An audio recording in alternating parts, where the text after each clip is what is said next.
నెక్‌కి scallop design కుట్టాలనుకుంటే ఇప్పుడు పెద్ద ప్రాబ్లమ్ ఏంటంటే, ఈ కట్స్ అనేవి వేసుకున్న తర్వాత బ్యాక్ సైడ్ అనేది లేచినట్టు వస్తుందనమాట. చాలా మందికైతే ఈ ప్రాబ్లమ్ వస్తుంది. ఈ ప్రాబ్లమ్ లేకుండా ఎలా కుట్టుకోవాలి అని ఫుల్ డీటెయిల్‌గా అయితే ఈ వీడియో ఉంటుంది. వీడియోని ఎక్కడ స్కిప్ చేయకుండా చూడండి. అందరికీ అర్థమయ్యే విధంగా చిన్న చిన్న టిప్స్‌తో అయితే చాలా క్లియర్‌గా ఎక్స్‌ప్లెయిన్ చేస్తా అండి.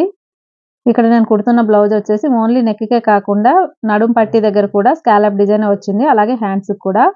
ఇప్పుడు ఇది ఎలా కుట్టుకోవాలో చూసేద్దాం.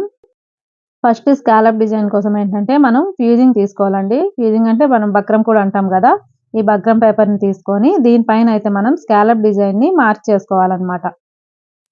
ఓకేనా?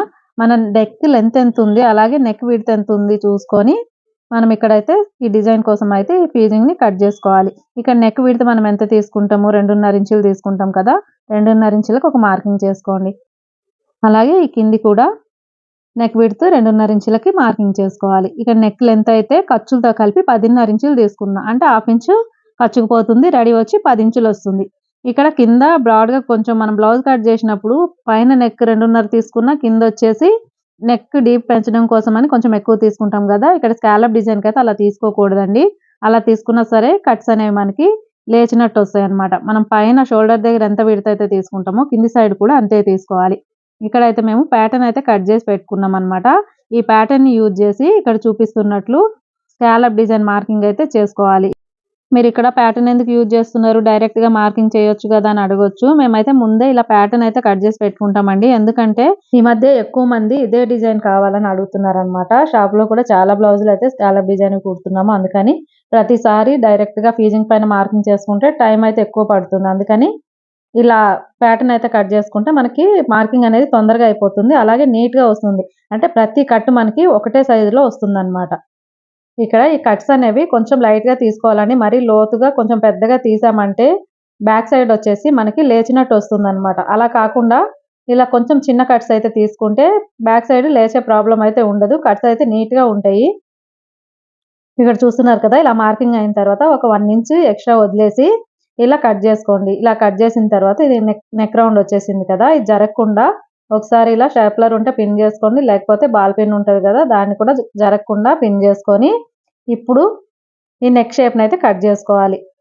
ఓకేనా? ఈ కట్స్ అయితే నీట్‌గా మనం ఎలాగైతే మార్కింగ్ చేసామో ఆ మార్కింగ్ పైనుంచి కట్ జేసుకోవాలి. మనకి ఈ సైజులో కట్స్ ఉన్నాయంటే బ్యాక్ సైడ్ లేచినట్టు కాకుండా నీట్‌గా వస్తుందండి. ఫీజింగ్ కూడా కొంచెం మంచిది తీసుకుంటే మనకి బ్యాక్ సైడ్ అయితే లెగకుండా నీట్‌గా ఉంటుంది. అలాగే ఏంటంటే కొంతమంది తెలియక స్కాలప్ డిజైన్‌ని డైరెక్ట్‌గా కుట్టేస్తున్నారండి. అంటే ఫీజింగ్ యూజ్ చేయకుండా డైరెక్ట్‌గా క్లాత్ పైనే కుట్టేస్తున్నారు లైనింగ్ బ్లౌజ్‌కి. అలా కుడితే కట్స్ అయితే వస్తాయి గానీ అంత నీట్‌గా పర్ఫెక్ట్‌గా అయితే ఉండదండి. స్కాలప్ డిజైన్‌కైతే ఖచ్చితంగా ఫీజింగ్ అనేది యూజ్ చేస్తేనే నీట్ ఫినిషింగ్ వస్తుంది. అలాగే వేసుకున్నా సరే పర్ఫెక్ట్‌గా కుదురుతుందనమాట. ఇక్కడ చూడండి నెక్‌కైతే కటింగ్ అయితే అయిపోయింది. అంటే నెక్ డిజైన్ అయితే కటింగ్ అయితే అయిపోయింది. ఇలా కట్ చేసుకున్న తర్వాత ఆల్రెడీ మనం పిన్ చేసాం గదా! స్టాప్లర్‌తోని ఆ పిన్స్ అయితే తీసేయాలి. కంపల్సరీ పిన్ చేయాలండి. లేకపోతే కట్ చేసినప్పుడు జరిగిపోయే ఛాన్స్ ఉంటది. జరిగిపోయినప్పుడు మళ్ళీ ఈ డిజైన్ ఒకటి పెద్దగా, ఒకటి చిన్నగా అయిపోతుందనమాట. షేప్ అవుట్ అయిపోతుంది కాబట్టి కంపల్సరీ పిన్ చేసుకొనే కట్ చేయాలి. చూడండి ఇక్కడ నెక్ షేప్ అయితే వచ్చేసింది గదా! అన్నీ ఒకే రకంగా వచ్చాయి. కట్స్ అన్నీ ఒకటే సైజులో వచ్చాయి.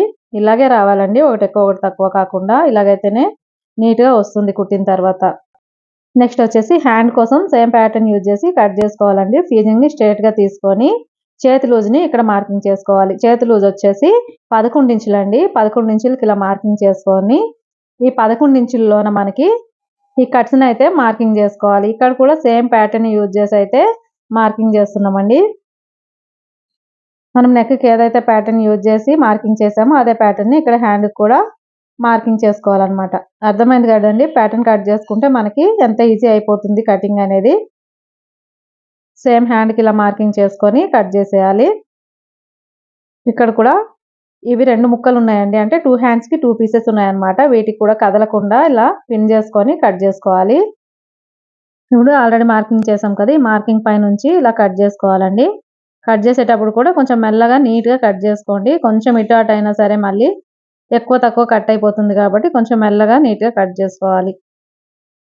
అలాగే ఇక్కడ హ్యాండ్ లూజ్ 11 ఇంచుల దగ్గర నుంచి కట్స్ అయితే పెట్టాం కదా! ఈ సైడ్‌కి 2 ఇంచులు ఖర్చు కోసం వదిలేయాలి. వదులుకున్న తర్వాత ఈ కింది సైడ్ ఎక్స్ట్రా ఉన్నట్టయితే కొంచెం సమానంగా కట్ చేసుకోండి. మనకి ఎంతైతే అవసరం ఉంటుందో ఫీజింగ్ అంత కట్ చేసుకొని మిగిలింది తీసేయాలి. ఇలా నీట్‌గా కట్ చేసుకోవాలండి. చూడండి ఎంత నీట్‌గా వచ్చాయి. సేమ్ ఇలాగే నడుముకు కూడా ఒక ముక్క కట్ చేసుకుంటున్నా ఇక్కడ. ఎందుకంటే ఈ బ్లౌజ్‌కి చెప్పాను కదండీ నెక్‌కి, హ్యాండ్స్‌కి అలాగే నడుముకు కూడా సేమ్ కట్ వర్క్ అన్నమాట. ఇలా కట్ చేసుకున్న తర్వాత ఈ బక్రంని వచ్చేసి మనం ఇక్కడ హ్యాండ్స్‌కి అయితే ఇలా అంటించేస్తున్నామండి ఐరన్‌తోని. ఇలా ఐరన్ చేసుకుంటే మనకి ఇవి అతుక్కుంటాయి అన్నమాట. ఇప్పుడు దీన్ని మనం ఈజీగా కుట్టేయొచ్చు. ఇప్పుడు హ్యాండ్స్ ఎలా కుట్టుకోవాలో చూపిస్తా అండి. ఇక్కడ లైనింగ్‌కి అయితే మనం ఫీజింగ్‌ని అంటించేసాం కదా! బ్లౌజ్ పీస్‌కి ఇప్పుడు దీనిపైన ఇదేసి అయితే కుట్టుకోవాలన్నమాట. ఇక్కడ డైరెక్ట్‌గా హ్యాండ్‌కి అయితే ఫీజింగ్ అంటించామండి. చూడండి క్లాత్ అయితే పల్చగా ఉంది. కాకపోతే ఇక్కడ హ్యాండ్‌కి బార్డర్ ఉంది కాబట్టి ఫీజింగ్ బయటికి కనిపియదు. ప్రాబ్లమ్ లేదు. ఒకవేళ ఈ బార్డర్ లేకుండా పల్చగా ఉంటే మాత్రం క్లాత్ మనకి ఫీజింగ్ అనేది బయటికి కనిపిస్తుంది. అలాంటప్పుడు ఏంటంటే హ్యాండ్ నార్మల్‌గా మనం లైనింగ్ ఏసి కుట్టుకున్న తర్వాత సెపరేట్‌గా ఒక లైనింగ్ పీస్ పైన ఈ పట్టీని అంటించేసి మనం ఫీజింగ్ ఏదైతే కట్ చేసామో దాన్ని అంటించుకొని ఈ ముక్కనైతే తిప్పేసుకోవాలి. నేను నెక్ అయితే అలాగే కుడుతున్నా అండి. ఇక్కడ హ్యాండ్‌కి కనిపించదు. ఆల్రెడీ బార్డర్ ఉంది కాబట్టి బయటికి ఫీజింగ్ కనిపియదని డైరెక్ట్‌గా లైనింగ్ కేసేసి అయితే కుడుతున్నాము. ఇప్పుడు ఈ బ్లౌజ్ పీస్ ఆల్రెడీ మనం లైనింగ్ కట్ చేసుకున్నాం కదా! ఈ లైనింగ్‌ని ఇలా స్ట్రెయిట్‌గా ఫస్ట్ ఒక కుట్టేసుకోవాలండి. డైరెక్ట్‌గా కట్స్ కుట్టేయకుండా ఫస్ట్ స్ట్రెయిట్‌గా కుట్టేసుకోవాలి. బ్లౌజ్ పీస్ లైనింగ్ జాయింట్ చేసుకోవాలన్నమాట. ఇలా జాయింట్ చేసుకున్న తర్వాత ఇప్పుడు మనకి ఇవి జరిగే ఛాన్స్ ఉండదు కాబట్టి ఇప్పుడైతే మనం కట్స్ కుట్టుకోవాలండి. ఇక్కడ చూస్తున్నట్టు ఈ రౌండ్స్ దగ్గర కొంచెం కొంచెంగా కుట్టాలన్నమాట. డైరెక్ట్ మనం ఫాస్ట్‌గా అయితే కుట్టేయలేము ఈ కట్స్‌ని. మెల్లమెల్లగా మిషన్ ఆపుకుంటూ మిషన్ ఆపినప్పుడు కూడా మనకి నిడిల్ పాయింట్ అనేది కిందికి ఉండాలి. ఓకేనా. ఇక్కడ మీరు క్లియర్‌గా చూస్తే మీకు వీడియో చూస్తే అయితే క్లియర్‌గా అర్థమైపోతుందండి. మిషన్ ఆగినప్పుడు నిడిల్ పాయింట్ క్లాత్‌కి గుచ్చుకొని కిందికి ఉండాలి. అలా ఉంటే మనకి అసలు జరిగిపోయే ఛాన్స్ ఉండదు. ఇంకోటేంటంటే మనం ఫీజింగ్ పక్క నుంచే కుట్టు రావాలండి. ఒక్క పాయింట్ కూడా ఫీజింగ్ మీద అయితే కుట్టు పడకూడదు. ఫీజింగ్ మీద కుట్టు పడితే మనకి ఇవి టర్న్ చేసినప్పుడు ఈ కట్స్ అయితే నీట్‌గా రావన్నమాట. అందుకని అస్సలు ఫీజింగ్ మీద ఒక్క పాయింట్ కూడా కుట్టు పడకుండా పక్క నుంచి కుట్టుకోవాలి. ఒక పాయింట్ మనకి సైడ్ అవతలకొచ్చినా సరే, అంటే ప్లెయిన్ క్లాత్ మీద పడినా సరే గానీ ఫీజింగ్ మీద అయితే అస్సలు పడకుండా చూసుకోవాలి. ఈ ఒక్కటి ఫాలో అయినట్లయితే మీకు ఈ కట్స్ అనేవి చాలా నీట్‌గా తిరుగుతాయండి. ఇక్కడ మొత్తం కుట్టడం అయితే కంప్లీట్ అయింది. ఒకసారి నేను మీకు దగ్గర నుంచి చూపిస్తా చూడండి. ఒక్క పాయింట్ కూడా మనకి ఫీజింగ్ పైన అయితే కుట్టు పడలేదు. అలాగని అవతల సైడ్ కూడా పడలేదు. నీట్‌గా వచ్చింది. ఇలా కుట్టుకున్న తర్వాత ఎక్స్‌ట్రా ఖర్చుని ఇలా కట్స్ ఎలాగైతే ఉన్నాయో అలాగే కట్ చేసుకోవాలి. ఇక్కడ నేను చూపిస్తున్నా గదా! మీకు వీడియో చూస్తే అర్థమైపోతుంది.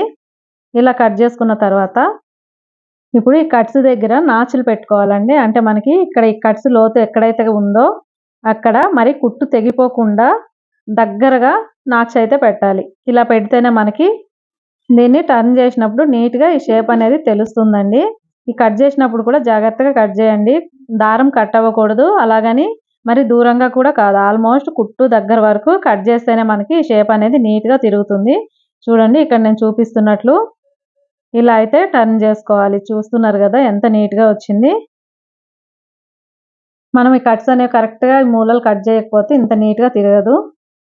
చూడండి ఎంత పర్ఫెక్ట్‌గా అన్నీ ఒకేలాగా చాలా నీట్‌గా వచ్చాయి. ఎక్కడ కూడా కొంచెం కూడా షేప్ అవుట్ కాకుండా బాగా వచ్చిందనమాట.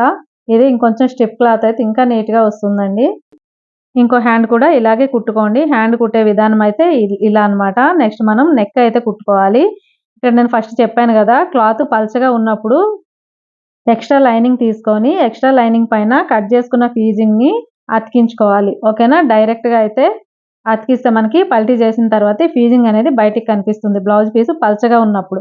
లేదు బ్లౌజ్ పీస్ థిక్‌గా ఉంది పర్లేదు అనుకుంటే డైరెక్ట్‌గా మనం బ్యాక్ పార్ట్ ఏదైతే కట్ చేస్తామో లైనింగ్ దానికి ఈ కట్ చేసుకున్న ఫీజింగ్‌ని డైరెక్ట్ అటాచ్ చేసి అంటే ఐరన్ చేసేసి అతికించుకొని మనం ముక్కనైతే తిప్పేసుకోవచ్చు. ఇక్కడ నేను కుడుతున్న బ్లౌజ్ ఏంటంటే పల్చగా ఉంది కాబట్టి ఎక్స్‌ట్రా లైనింగ్ తీసుకుంటున్నానన్నమాట. అంటే మనం ప్యాచ్ లాగా ఎయ్యాలి. ఓకేనా.